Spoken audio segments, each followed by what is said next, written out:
The B-side in boxing.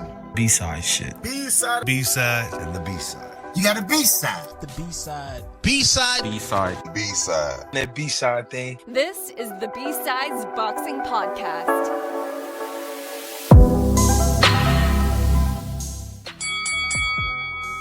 Can you see the outline?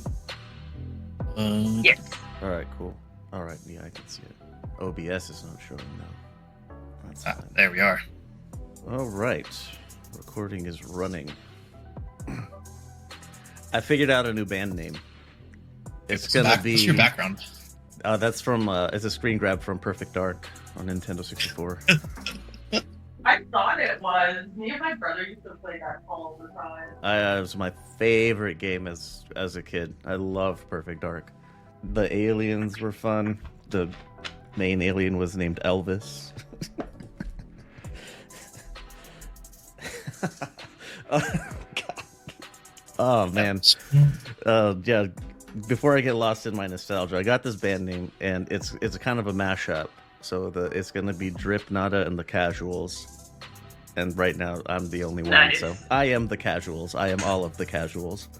Drip, Nada, and the Casuals. Yep. Boxing B-sides. We're back, baby. Drip, Nada, and the Casuals in full effect. Check, check. Audio check. We're about to tear some shit up. Okay, let's do some news stuff real quick. God. Top break. On July 6th, Shakur Stevenson is returning versus Artem Harutyunyan, the dude that I believe... Should I know who that is? He fought Frank Martin, and Frank Martin wasn't all that awesome, I think. I think I'm remembering that right. Why is Shakur fighting this guy? Yes. Dude. Who knows? Guy's career is in shambles. Are you trying to make sense of why boxers do the things they do? That is a mistake. That just Yeah. pisses me off. Like, fight somebody your own level. I don't know if Shakur is ever gonna just I don't know what his plan of his career is. Sure, you might be your prime right now, but what are you doing with it? Right. Nobody's. Wasting it. And he's trying so hard to just be in the mix, and everyone's kind of dude, go away. You suck. If you're gonna be He's in the so mix, damn boring. yeah. If you're gonna be in the mix and you're gonna be fucking boring, then you better be in people's faces and fighting really good people and being boring but winning. Got to do the That's Mayweather the worst part. approach. That's the worst part. He's not even in the mix. He's just the guy on the sideline talking shit, and everyone's kind of yeah, whatever, dude. No one's really batting an eye to Shakur anymore. Yeah, if you're not gonna Well, do something. Mayweather at least was exciting at the start. Mayweather didn't get boring until he was the guy. Yeah, Money May was a monster. That Then was became the boring Pretty Boy part. Floyd. Pretty Boy Floyd Money was May. a beast. Pretty Boy. Oh, you're right. I Yeah. backwards. I forgot Pretty this Boy dude had was exciting. he had two eras. I forgot. And they're so different. And the second one sucked so hard. Well, not about Shakur and his boring self. Shaki Foster is going to be defending his belt against Robson Conceição. Robson gets another shot at a title, despite many demonstrations that he doesn't necessarily belong at that level. I don't think this is going to go any much better for him. Maybe I'm overestimating the Foster here. Yeah. Nah. I always kind of hope that Conceição could do it. Yeah. I don't know why. It's just, if you try enough times, you should get one belt, right? Yes. Instead, I'm pretty sure this is at least his fourth shot at a title. What do they say Insanity was? Trying the same thing over and over. Yeah, and expecting a different results. result. Yeah. I think the variable here is who he's trying against. True. So there's that, but still, I still think that's pretty on point. He might not be at the world level. Sorry, buddy. All right, reviews. Unless there's news I missed, very likely, very possible. It happens all the time. Ryan Garcia popped, right? Wasn't that the thing going around recently? Yeah, all his B samples came out the same as his A samples. Tarnishing our good name with bad B-sides in your fucking testing, you son of a bitch. Now, didn't he throw in a hair sample too? Yes, he did. Yeah. Probox had a really good section on their talk show about this. Polly was going off on it. It was pretty funny. Polly. He just kept yelling "same cup of piss" over and over for a while. Algieri was trying to talk about stuff. Yeah, Polly, I think, compared to Chris Algieri, has taken a considerable amount more of heavy shots to the brain. Well, and Chris Algieri, I think, is just an intelligent person. Yeah, I think he's a registered dietitian. Yeah. So he was talking about how it could be contamination, but probably isn't, and Yeah. it was probably coming out of the fat because of a hard weight cut. That's why he popped late and passed all the middle. Okay, so So- somebody who knows what they're talking about. Yeah, I guess, yeah.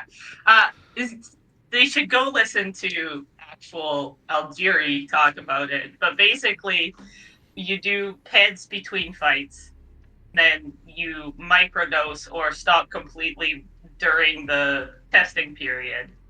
It's been stored in your fat. Microdose.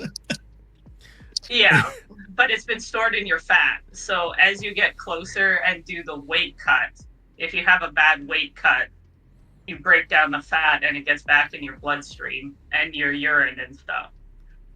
So that's why guys fail at the very end, even Interesting. though they've been doing PEDs the whole time. Anyways, I actually thought it was a really good section that Algieri had. And Paulie wasn't being really stupid, but he was going on. Algieri was like, the B sample's always the same because it's the same sample. And Paulie just kept yelling, yeah, it's the same cup of piss. Yeah. Yeah, Paulie, we got it. Yeah, thanks, dude. That's great. Fantastic coverage. Anything more on Ryan? Shinada, would you like to take a moment to just dunk on him repeatedly? I think I'm done. He's such a... everybody knows that he was cheating. At this point, I do think Hades being a whiny little bitch about it, like, trying to get it overturned to a no contest. I think it should be a no contest. it but should be, yes. I don't think Haney needs to be asking for it. Yeah, that wouldn't be for the best, I guess, efficacy is just do it in the background. Don't really, if it gets overturned, then you can kind of be smug, like I knew that justice would prevail or something like that. Dude, he is like, but he's not doing crying that. to the gates. I know. Yeah. Bill Haney was like, Ryan, he's a lifetime ban from boxing. Like, all right, brother, here we go. That's a little excessive, dude. That's a little too much. But he does need some sort of Yeah, something. absolutely. Well, I've been telling people, like, contamination, if it is contamination, which it's not, you're a professional fucking athlete. You should pay to have your supplements tested before you take them. I hate when guys are like, oh yeah, I'm taking this random uncontrolled substance and I'm so surprised it's fucking up my piss test. I'm like, no. Yeah, like the pulling a Dillian White. I just got it at Yeah, GNC. or like fucking Connor Badden with his Eggs. yeah, I mean, even Canelo with the Mexican beef. Right. But there's a few there's a few things to know about like the Ryan and like Haney thing though, because even though like sure maybe Ryan tested positive whatever, like the footage is still there of Haney just getting his ass kicked. Like you can no contest it, you can do whatever, but like It's still everyone saw what happened, Yeah. man. Like the PEDs didn't help Ryan land his left hook. Like you being defenseless is what the left hook landed on. yeah. Still, Ryan's a fucking genius. Haney's a whiny little bitch. Yeah, like, I learned from from this fight. Yeah, I just like Haney can cry all he wants. Sure, it gets overruled, but like at the end of the day, bro, we got a lot of questions answered. That maybe you've hit your ceiling in boxing. Yeah, well, I think we were saying it the day or the time we recorded after the fight was he's gone as far as he can on athleticism and very good skill alone. Like you can't not have any power at the elite level. Otherwise, like just above mediocre boxers like Ryan Garcia, who have very good power, are going to do something to you because they don't have any respect for what you're throwing back. Yeah, pretty much. No amount of no contests is going to change that. Yeah, we all saw the footage. Right. And it makes him look like a little whiny little bitch because it's a demonstration, I think, of fragile ego. It was so dependent on him being undefeated, and so he needs to get that undefeated, quote unquote undefeated, thing back. That's never gonna work. Right? It's Yeah, not. It's not gonna be the same. Let's say like he no contest it, whatever he gets his way. What happens when he steps up to like Tiafimo or Sugar Matias or like anyone else at the high level? It's like, what happens then? Like, how are you going to no contest or complain that you got you got sparked? They're just gonna walk through Haney's punches. Like he does not have enough to keep people off him. Right. Even the Sandor Martin fight, like that's questionable right now. That's who he's fighting next, right? I think Sandor wins. I really do. I think that the adage, the cliche of the blueprint, I think that's a viable position to take here. I like Sandor Martin, and I probably overestimate him a bit, but I think he can walk through Haney's power, and I think he's fast enough to catch him. I can't think of many fighters at 140 who can't walk through what Devin Haney throws. Yeah, but there are some that he can just outbox. Yeah, like Regis Prograis, clearly. Yeah. But I think Sandor Martin has enough footwork and whatever ring generalship that he's gonna catch Haney. I don't know if he'll like knock him down or knock him out or anything. I don't think Sandor has great not probably either, not but that. I think he'll tag him all night. Eddie Hearn said that the rematch is necessary. Is that For who? For Haney and Garcia? I mean, I don't know. Care. Like, yes, I but don't also care. no. Yeah, Like, I don't care to see it. If you do it, I'm going to watch it because I'm a filthy degenerate. I'm going to watch, but I don't really care if they don't. Yeah. Well, and Ryan's gonna, if they try and do it at 140, he's not gonna make weight again anyways. Who knows? Maybe he cuts back on the apple juice and makes a better weight cut. Yeah. I doubt it. All right, let's step into the reviews here. Wait. Can we just add in one more in there? What's up? Broner versus Cobbs. Oh, I didn't see this. Blair Cobbs, that's right. Yeah, I think they're fighting June 7th. It's a Friday. I think it'll be a fun fight, honestly. I do. I do too. Unironically, it's going to be enjoyable, I think. Yeah, like I honestly don't even know who to win, but I think it'd just be a fun matchup. The state of fucking Adrian Broner. I don't know who's going to win versus Blair fucking Cobbs. Are you kidding me? Adrian, I don't know who's going to win, Broner. Is this one in... Where is this at? Because there's a card on a 360 Promotions card that I didn't pick up. It's not what I wanted to happen. Carlos Balderas? I almost put Boner versus Cobbs. That would have been real awkward. That it's either going to be at the Seminole or probably at the Seminole. Oh yeah, down in Florida. Yeah, it's got to be. Yeah, My brother's gonna be excited. He loves Blair Cobbs. That's a really strange. That's of all people, of all boxing athletes to that's enjoy. a strange fixation. Blair Cobbs. Like, he's not even like a big name. yeah. Yeah, but I have the zone, so I make them okay. watch some of the shitty cards with me. And Nicholas used to love Ric Flair, so Oh, and he does. he gets excited over the weirdest things. Yeah. Yeah, Hmm. he does all the wrestling callbacks. Worst part is Because he Don walks King out card. to old. When is that man gonna die? Damn. I'm He's a trying to dinosaur. see. Devin Alexander came back and lost stoppage in 2. Oh, eat shit. That's what you get. I don't know why he tried to come back, but probably money related. Regardless, he turned into a bit of a dickhead as well on his way out the door originally.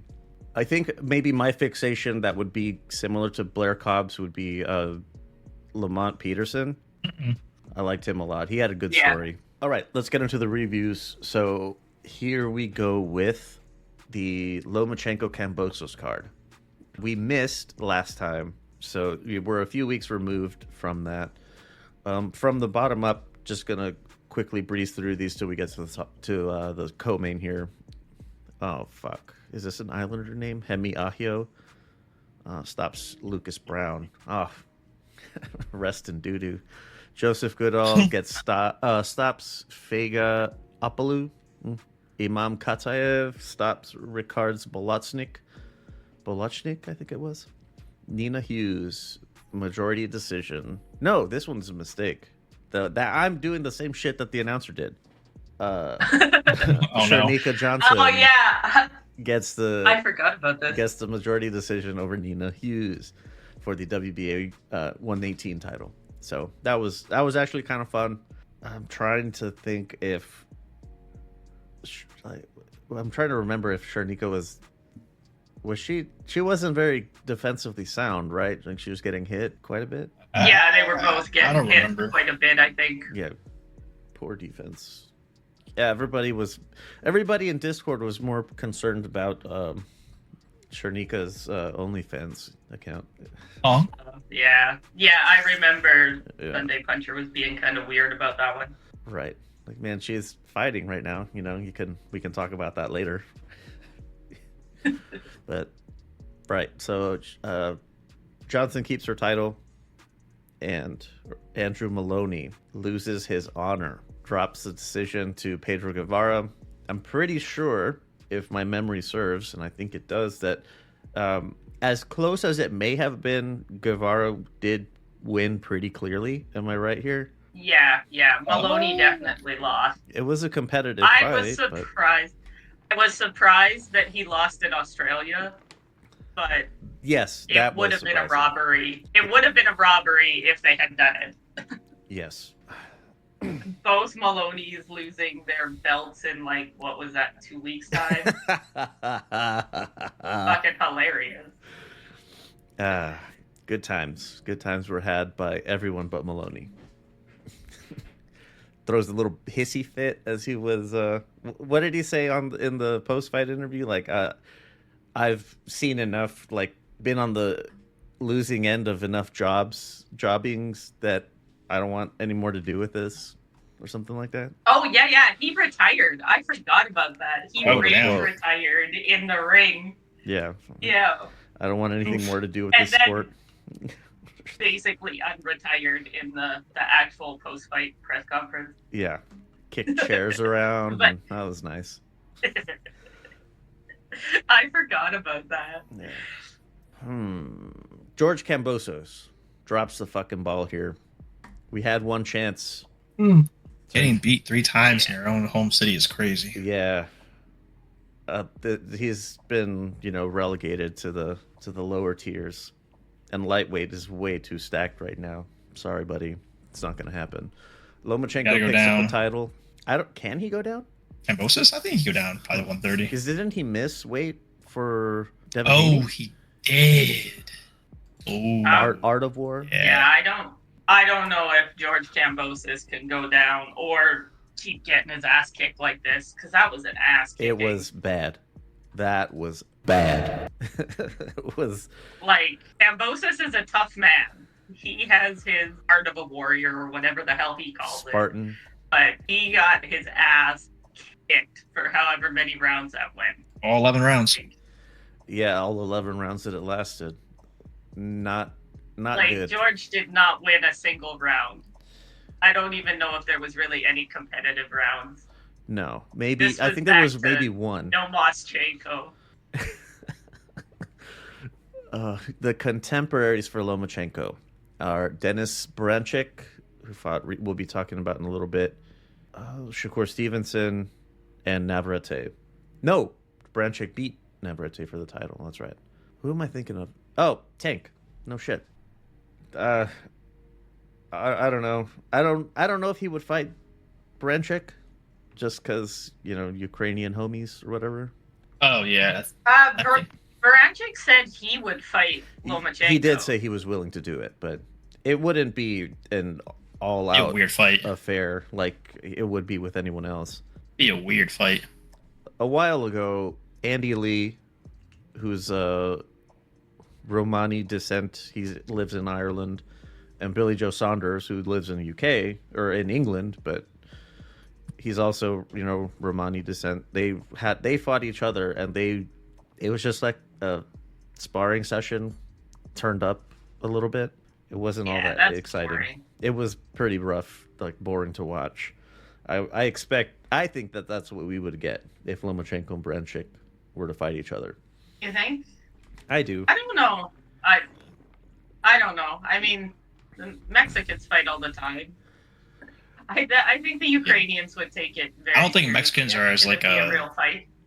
I don't think the Mexicans are as like, I don't know, not unionized, but like, how do I explain it? Like, I community, think I I know guess. what you mean. National Yeah, I don't know how to unity. explain it. Yeah.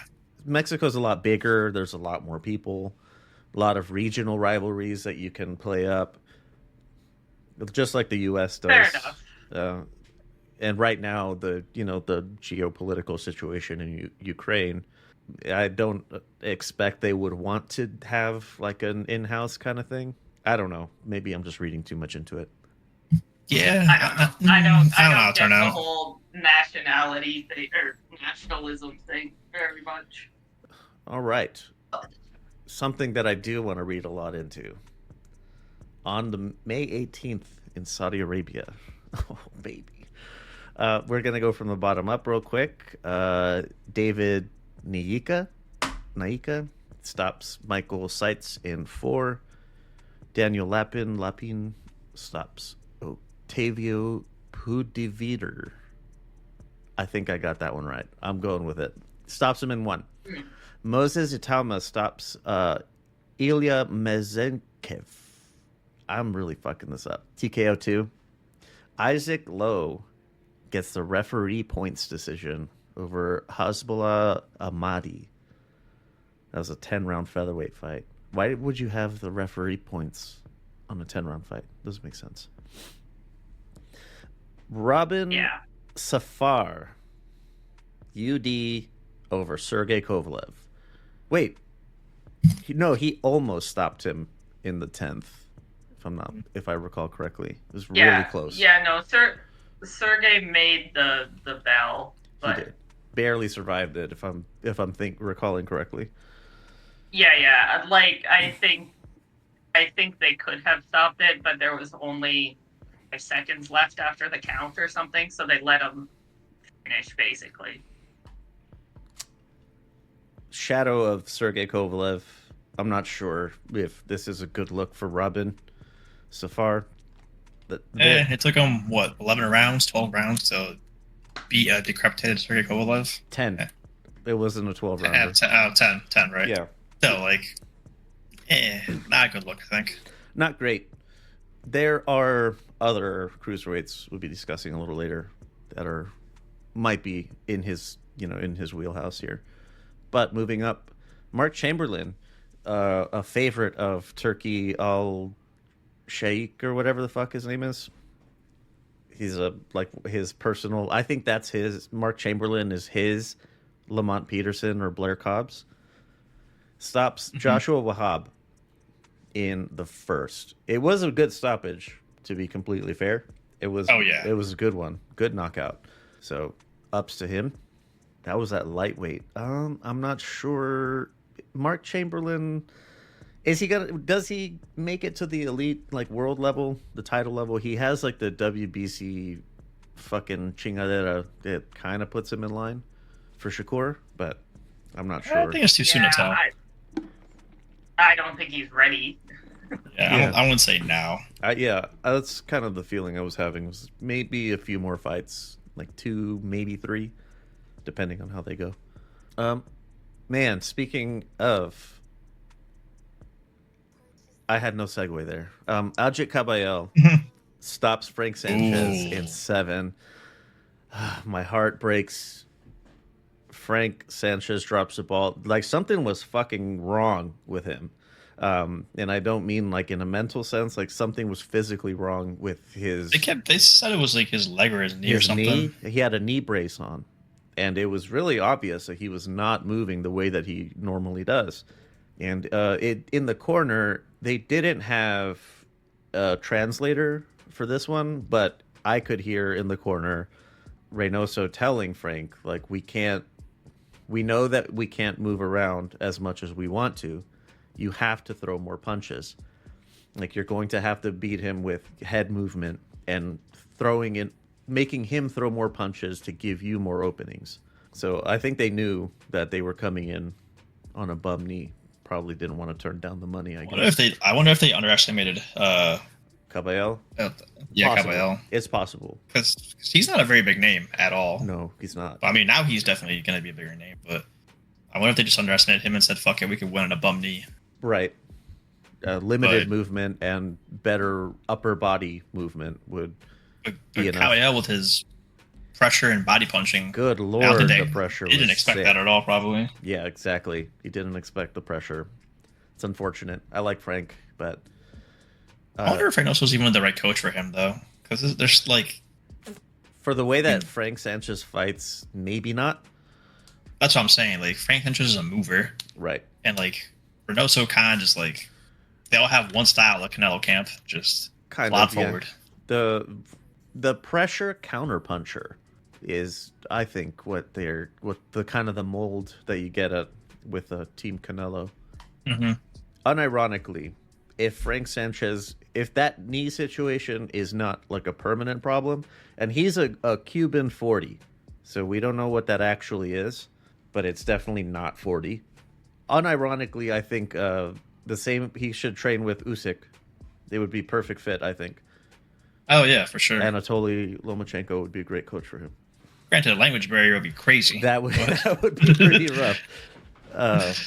Yeah, but Cuban 40 with a knee problem, he might just be kind of done. Right, he might be at his ceiling at this point.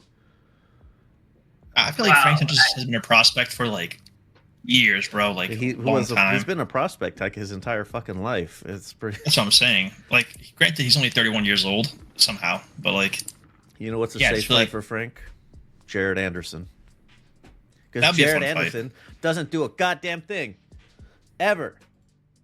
But, like, what's that do for Frank Sanchez, though? Because, like... I don't know. He's actually a decent name. Like, we don't like him, but there's people out there who still believe he's the next thing. They're starting to crack, but... I feel like Sanchez is a better name, though. He's a bigger name than Anderson. I think Anderson's more famous. Yeah, he's more well-known. Yeah, definitely. More well-known. Anderson's been on, like, cable TV a whole bunch. The casuals know who he is. Just go back to it. UFC 300, when the televised portion ended and the pay-per-view started, ESPN cut to Top Rank, and people who didn't buy the UFC card got Jared Anderson instead. That was so fun. It was not a good fight. That was great. That's what you get for being a broke bitch.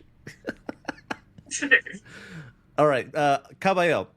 The winner of this, I think we are not giving him the attention that he deserves for what is it's a good name to get on his resume, regardless of how the fight actually played out. Good. BoxRec has him at 3. Mm-hmm. I'm not sure if I agree with that. Questionable. I think Tyson Fury dropped. He dropped to 4. So. Have this guy over Fury? Yes. It feels good to me, so I'm not gonna say anything against it. Even You know though what? I like disagree that one, with it. actually. I like it. Actually, I like it. Yeah. Like it, Moving on. but I don't think it's correct. Yes, That's okay. Yeah. So Ajay Caballel, I don't think he's not at the Usyk, fucking AJ, or even Tyson Fury or Joseph Parker level. Daniel Dubois is fighting Hrgovic, I believe. Coming up. So Has Dillian White he has not resurfaced done anything? since that weird situation that he put himself into. The no refs, no judges. No anybody. I assume there were refs. There was no just judges ref. fight. That's it. It was ref. Yeah. And that was all. Fabio Wardley. I forgot about Fabio. He might So be did a everyone else. You know? Yeah, poor guy. Him or the other British heavyweight guy that he fought. It's a nice little European battle.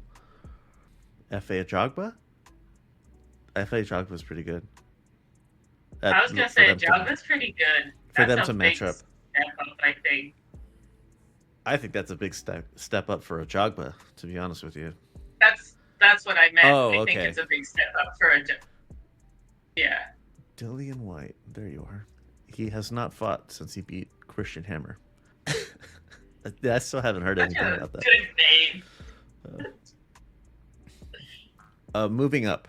The Christian Hammer. It sounds like a WWE guy. Do you think Christian Hammer and Cletus Selden know each other? What a terrible combo. The Hebrew Hammer and the Christian Hammer. Team up to fight, I don't know, who's a Russian heel. Or they double team against Big Bang Zhang in communist China. Oh, man. That would be pretty fun. Right. Moving up. Opataya reclaims his title against Myers-Briggs. This went 12 again. I'm trying to recall if Briggs looked like as bad as I feel like he did. I think he looked like he was fighting at his age. I don't say Yeah. he looked terrible. I think his just age is showing. His age is showing, and his style does age well because it's not dependent on athleticism or any of the perks of youth. Ugh, he's a slime ball the way he fights. God, horrible. Right, Opataya. I think Opataya still had some like caution when he was fighting him. He seemed a little not gun shy, but he didn't seem like as aggressive. I think he's still kind of like. I think just because getting that jaw broken in the first fight, he's had like some caution just in the second fight. So his contemporaries, Zurdo has a WBA title, Billum Smith with WBO, Opataya has IBF, and somebody whose name I always forget has the WBC. Why do I? Those are all good fights. They are good. Opataya versus Zurdo is the big one to make. I suppose keep that on the. I don't watch, what is this, Cruiserweight very often. Yeah. Who do you think wins that one? Because I like Zurdo, but he's not that good. I'd probably say Opataya. I would go with Opataya as well. I think Opataya cleans out the cruiserweight division. Yeah, there's not, other than Zurdo, there's not a whole lot going on. Lawrence Okay, Coley. this is a really. Go ahead. Nah, I was gonna say, isn't Lawrence Coley in cruiserweight? Yes, I That might be haven't seen him since he lost. Actually, yeah. What happened to poor bastard? Actually, let's not even get into it about him. He's not that special. Yeah, he's probably writing another book. Like, I don't know. There's another British cruiser that we'll get to in a bit, but Opataya. I think Zurdo's really the only thing that's going on. I guess you might want to do Billum Smith. I guess. I don't know, but Billum Smith would be an easy. I think I think it'd be an easy pick, an easier pick, or the WBC guy that nobody remembers. Anyway, moving up to the guy whose name I almost got right with my jokey pick. It's not Kakashi, it was Kakachi. Anthony Kakachi. Case? Nope. It was Kakachi. I thought it was Kakashi. Yeah, it is. It's Kakachi. Kakachi. Because his name is like Anthony the Apache Kakachi or something. Regardless. Oh, yeah. He was the Apache. I was not expecting a British accent because he had. Oh, Absolutely me neither. not. Absolutely He did not look. His accent did not match him at all. No, he looked like he was from like fucking Tennessee. I was expecting a strict like New York accent. Not gonna lie to you.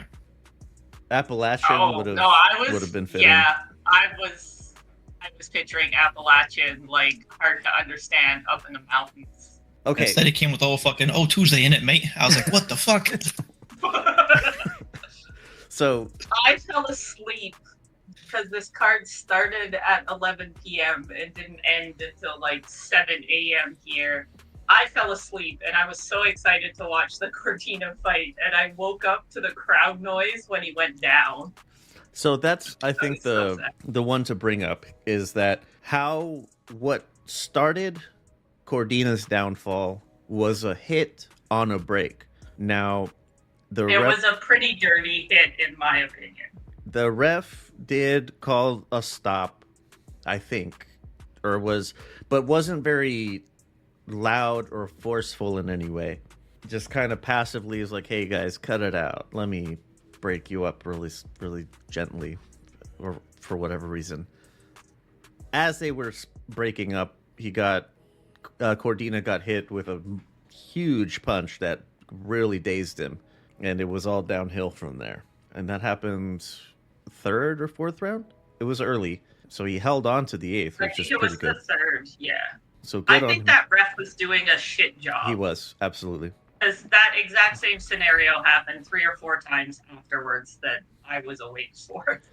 It did. It kept happening, and there weren't any warnings of any kind. That's uncool.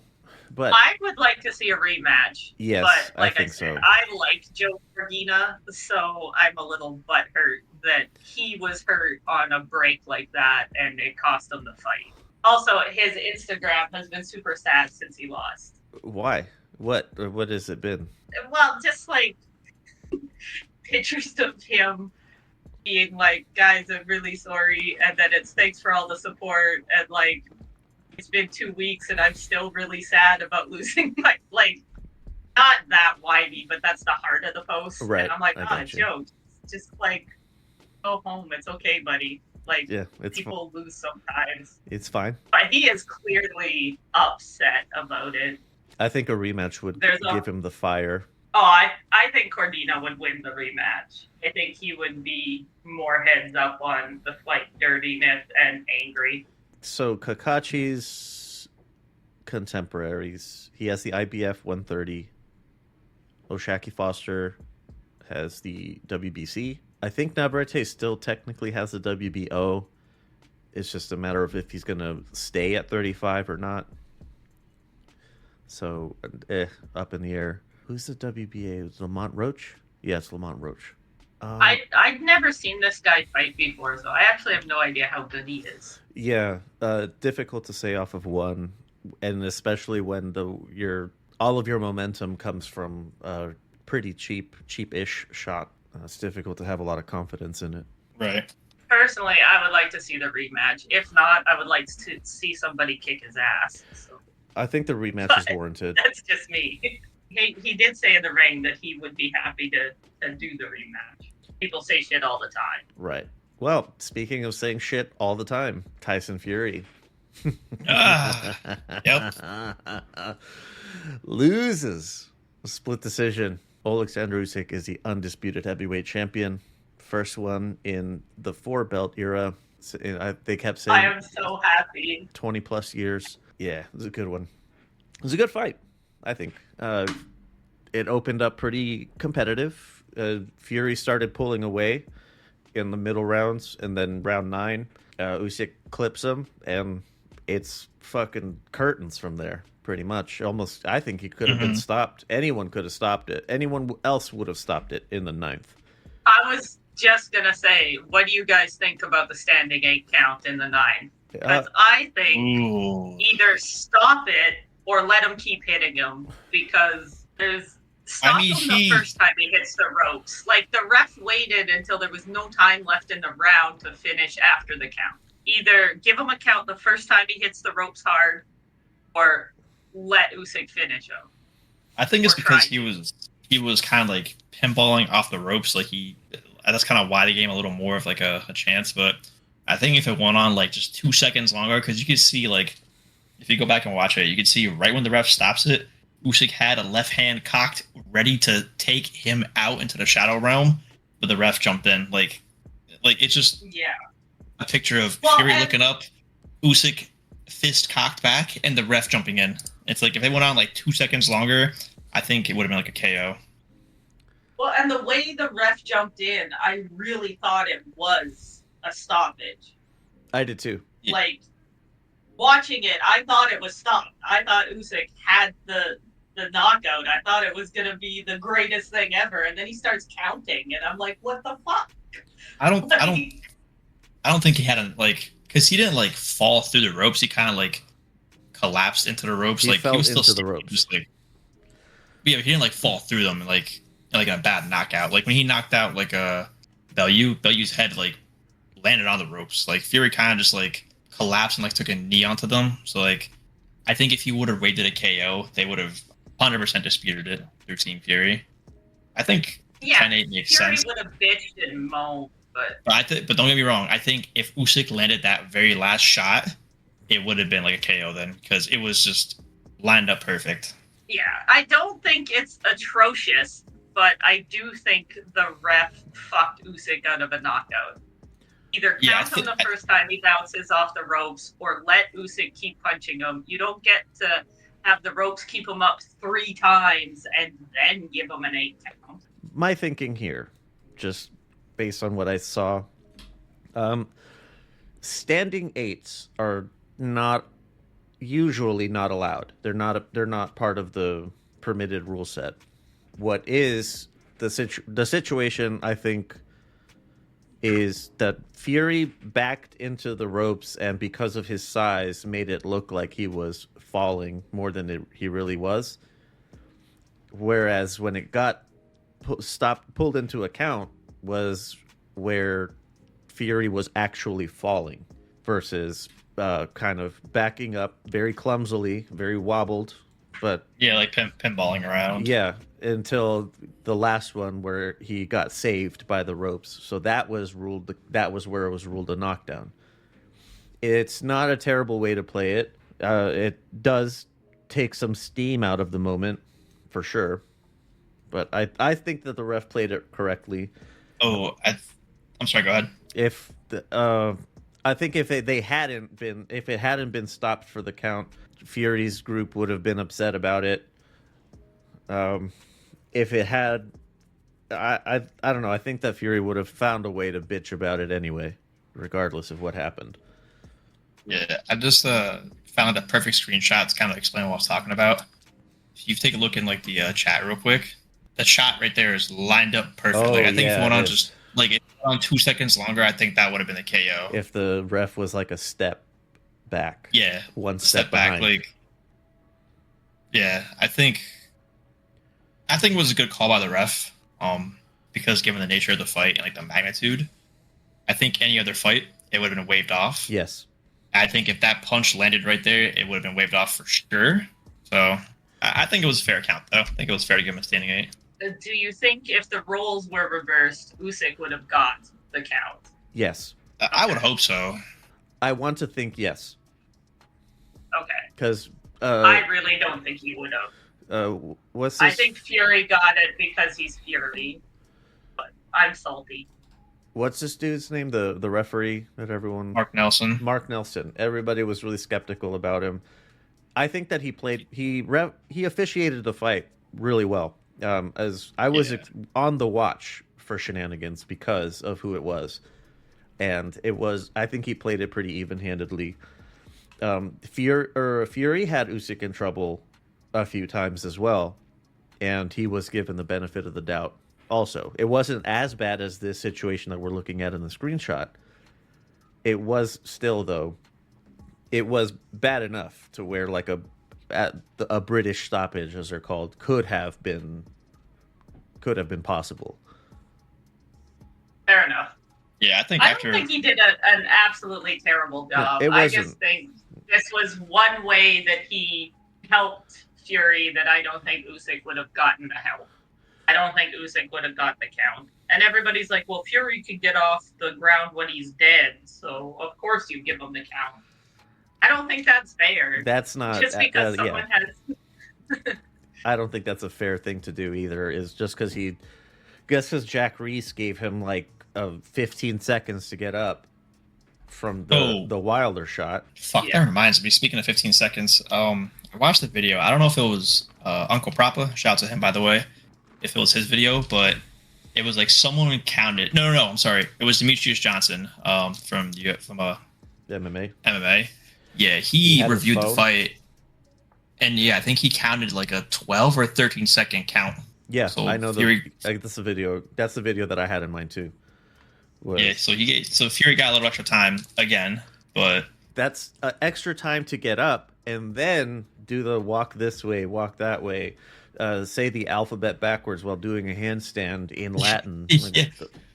Yeah, and then let the bell ring before Usyk has any chance to do anything. Yes. Yeah. I think after Mark Nelson got crucified by fire after the whole Horn Pacquiao fight, it's probably why he didn't let any dirty shit go on. Went back to referee school for a remedial class. I think he knew if he did some dirty shit in this fight, he wasn't gonna leave Riyadh. It was with all his fingers. It was gonna be bad for his career for sure. Like he's not gonna, probably not gonna get called up for a big fight like this again, except unless it's like Tyson Fury or something. Yeah, so I think he did good. He played. But like I said, going back to the 10-8 knockdown. I think it was fair. I think it was a good call in my estimation. I'm the only one who's salty about it. That's fine. You're now going to the rest of the fight though. I mean, Fury dominated the middle rounds. I would give Fury 3 to 7. I gave Fury 5 rounds. I'll give him 3 to 7, and then I gave him the 12th also. But I think 1, 2, then was it 8 through 11 that Usyk dominated. Yeah, I remember the 12th being pretty wild. That Fury came back. He came alive on that one. I am so happy there was a knockdown though, because a split decision draw would have been the worst fucking thing ever. That one judge fucking had it for Fury up. I have the scores here. It's 114, 113 for Usyk. That's a 6-6 minus the 1 point. 113, 114, which is 7 to 5 for Fury minus the 1, and then 115, 112, 7 to 5 minus the 1. That was for Usyk, 115. So if it was, if one round without the KD, that would have been a majority draw. That would have been pretty shitty. So I don't know how you give Tyson Fury. I would have been so angry. Oh no, it would have been a split draw. Excuse me. Yeah, without the KD.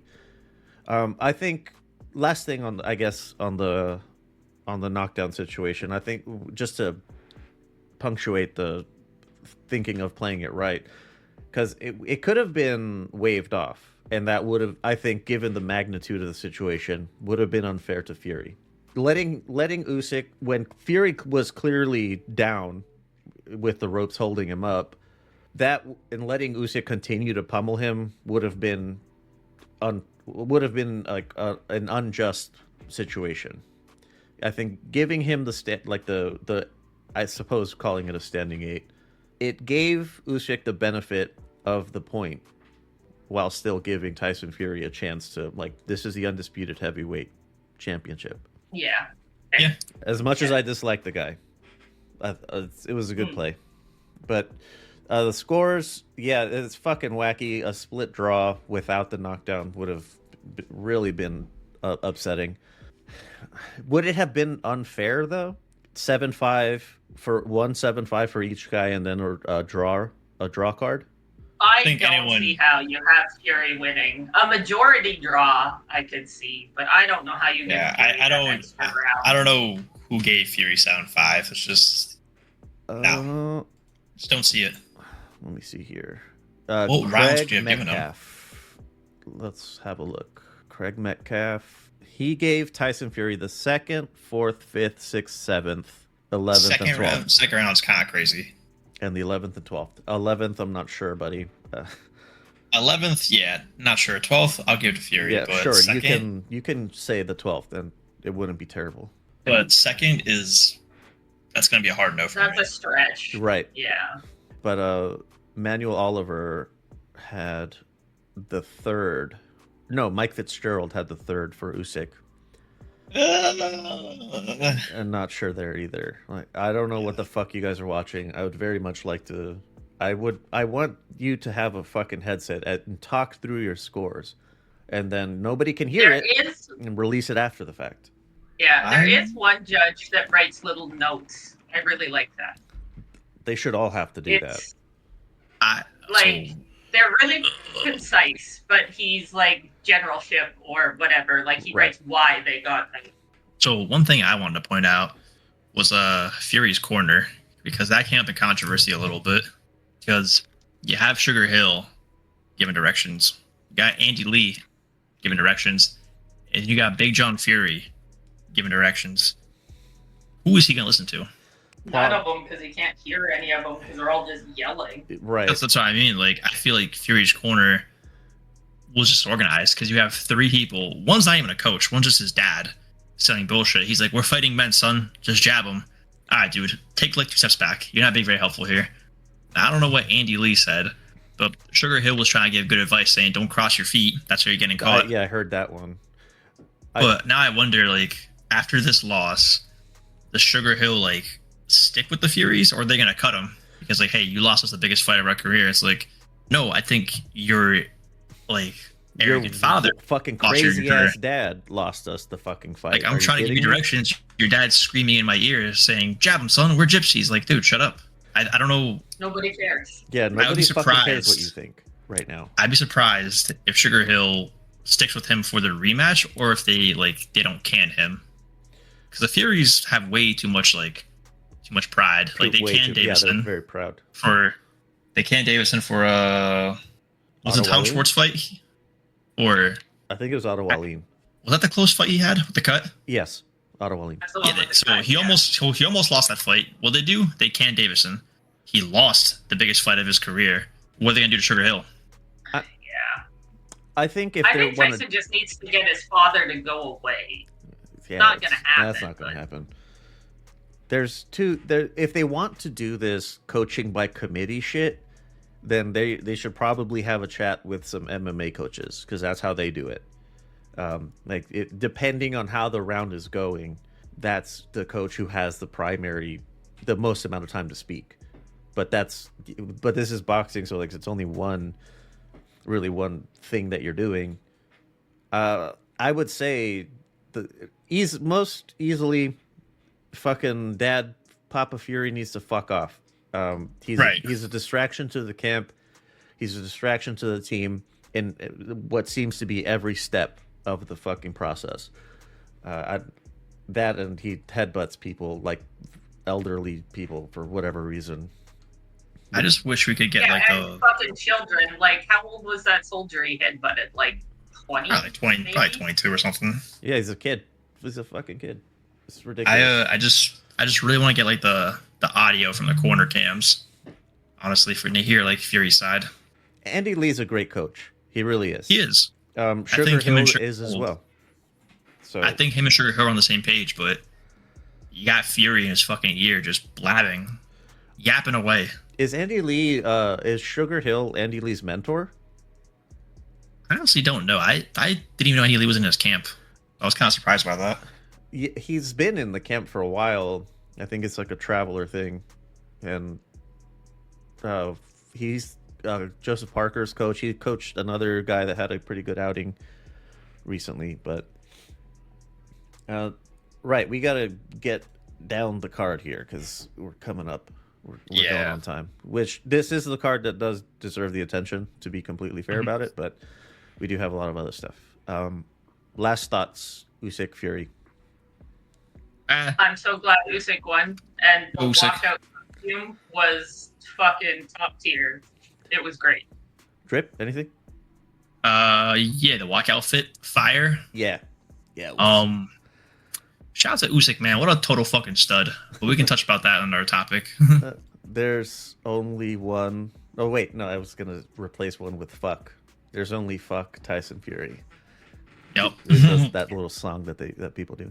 All right. It's same day in San Diego, California. Top ranked card. This was Branchik beating Navarrete for the title.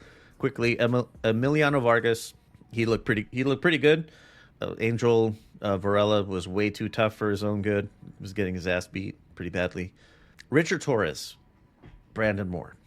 Richard Torres gets the stop in 5. Shanada, we talked about this one kind of briefly, where like he didn't look as awesome as we might have, as one would hope when you're a fan of the stash. Yeah, the start of this fight was ugly. It was It rough. just was ugly, but Richard pulled it off. The stash is still undefeated. I'm excited. This was a step up for him, right? Like he's going from dad bods with day jobs to Brandon Moore, he was like a collegiate athlete, and now he's moving into the boxing world. So he's a professional athlete. And Yeah, well, and he was 14-0. Right, like right. that's a decent record. he But had- I think Richard Torres was confused is maybe the wrong word, but he didn't know what to do with Brandon Moore being really physical and dirty, but well within the normal amounts of boxing dirty. And once he figured that out, he got the knockout. But to start with, he didn't know how to get him to stay the fuck off him. I refer to like it's dirty fighting that's within the realm of legal or within the rules or permitted. I call it grimy. That's how of Yeah. like Briedis. I've always Like- called him a grimy fighter. Yeah, like it's ugly, Yeah. but it's not necessarily illegal.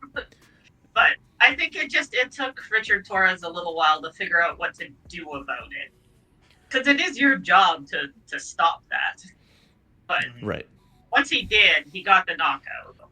I think it was a good learning experience for sure. And Yeah. I don't think he looks like he's hit his ceiling yet Definitely or not. anything He's- like that. It was a step up. It looked like it was a step up. So Yeah. this isn't the He time to- stumbled, but he pulled it off. Like when you trip up the stairs. One way to look at it. Drip, anything on pretty Ricky T? Nah, not much to say. All right. Brian Norman Jr. beats the fucking Christ out of Giovanni Santillan.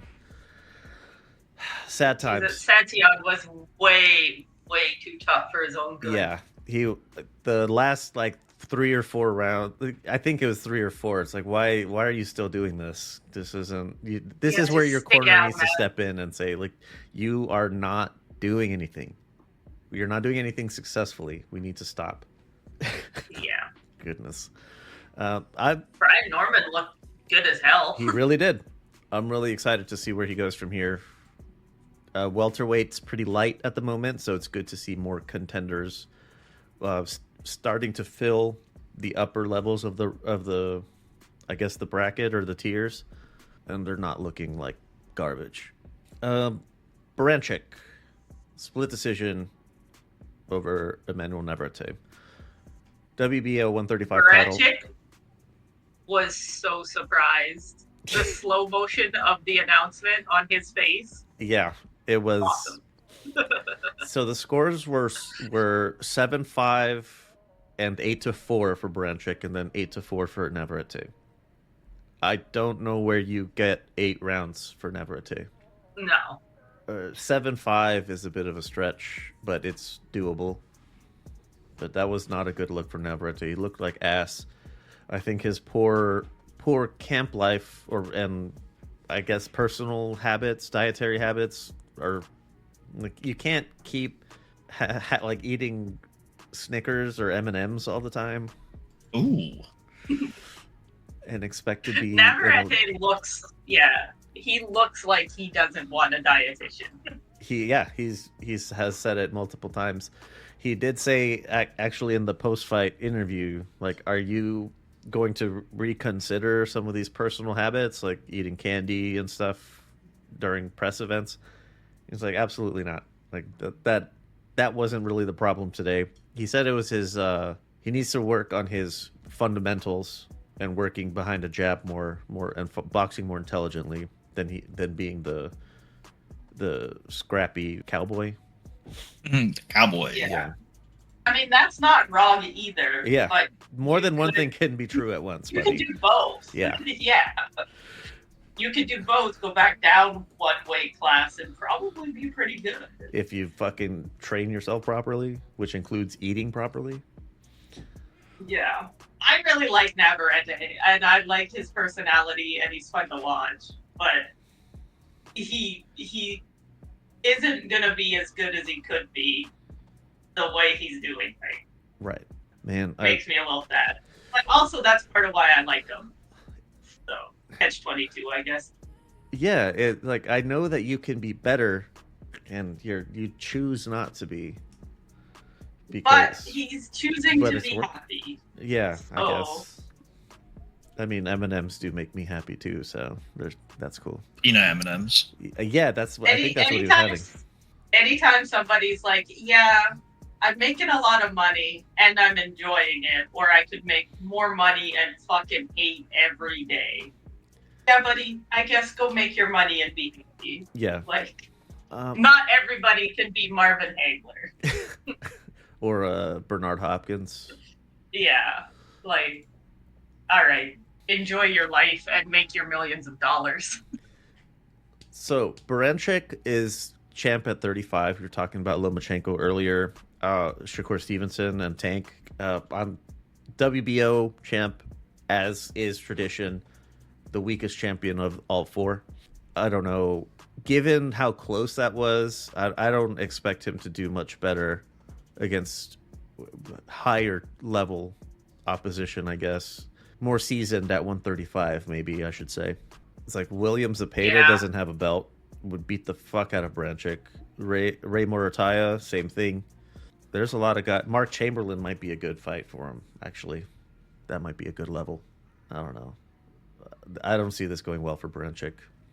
But I'm happy he won it. He looks so happy. Yeah, the Ukraine narrative was really good. 3 titles in the space of a week. I thought that was really cool. Yeah. And there's really nice footage of Usyk sitting in his dressing room watching Baranchyk. Yeah, with everybody. Yeah, that was really cool too. I think I saw a photo. It was Usyk, Lomachenko, Derevyanchenko, and Baranchyk. Yep. Were the Ukrainian pride. Ukrainian national team. So. I am still so sad that Derevyanchenko never got a belt. He should have had a belt. Yeah. Actually, he's coming up pretty soon to discuss. Okay, preview time. May 26th through June 28th. On Friday, one fight in New York that I want to mention is Maciej Sulecki is fighting Rowdy Legend Montgomery. It's quite a name you got there, buddy. What a name Rowdy indeed. Legend? Rowdy Legend. Nice. Overtime in Houston. It's quite a card going on there, but this is the continuation of their bracket or whatever. So this one is headlined by Andreas Katsarakis versus Kudratilo Abdukakarov. That is a whole lot of letters. It is. In one fight.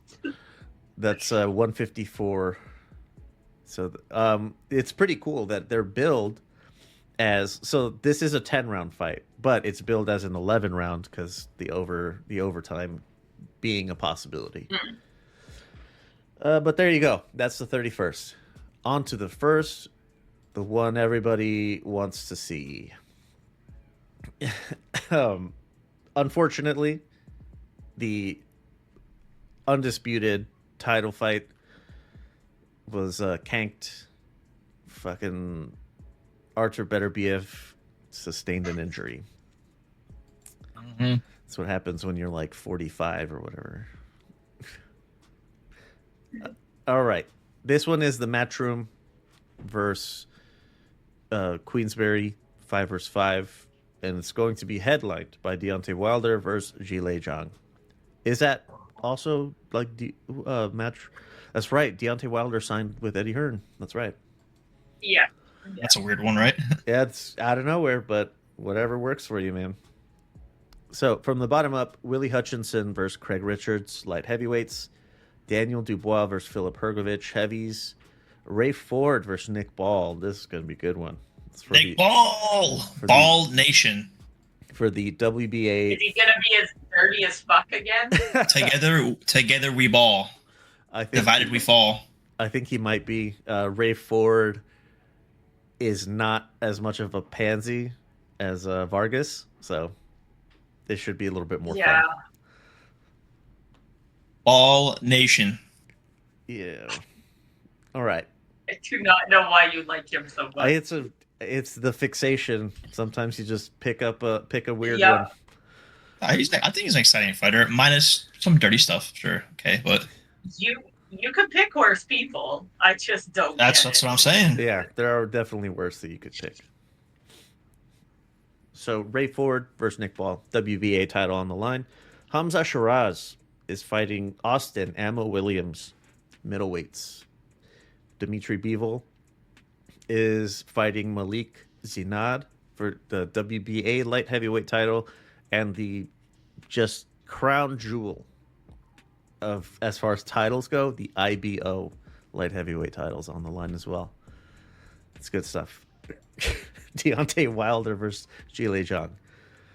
I think this might be boring as hell. It's either going to be super exciting or boring as hell. I got money that Wilder wins round 1. That's not a terrible pick. Wilder KO round 1. Tell everybody.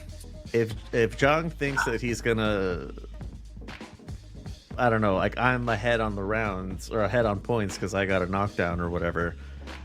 Yeah, that's a mistake, buddy. Don't do that again. Finish the fight. Yeah, I feel like there's going to be 3 punches thrown around. I think this is going to be a lot of avoiding damage. Yeah, and hesitating, and I don't know. But I don't like heavyweights, so I do think that any punch thrown might be a knockout, so that I guess is exciting. Man, the Dimitri Bivol Artur Beterbiev fight getting postponed kind of took the steam out of this one. It is cool that Wilder Zhang is on it, but it still doesn't have quite the same luster to me. Yeah, I'm not as excited now. Anything more before going on? That's going to do it for this episode of the Boxing B-Sides podcast. So thanks as always for listening. Questions, comments, concerns about this podcast or this particular episode or whatever the fuck, go 833-LUX-PODS. You can call or text. It's anonymous either way. I don't know who you are if you don't tell me. If you want your audio cut into the show, call, go straight to voicemail, or you could send voice notes on like WhatsApp or fucking social media, which LVX Media Net, that's the social media handle everywhere. If you cannot find it, we are not on it. Keep in mind that there are other podcasts, other shows, other outlets that are part of the Lux Media family. So you're not going to see just boxing stuff. Just a heads up before you head over there. But we will be back early next week. We have a Pro Box card coming up, so we'll be talking about that. So see you then.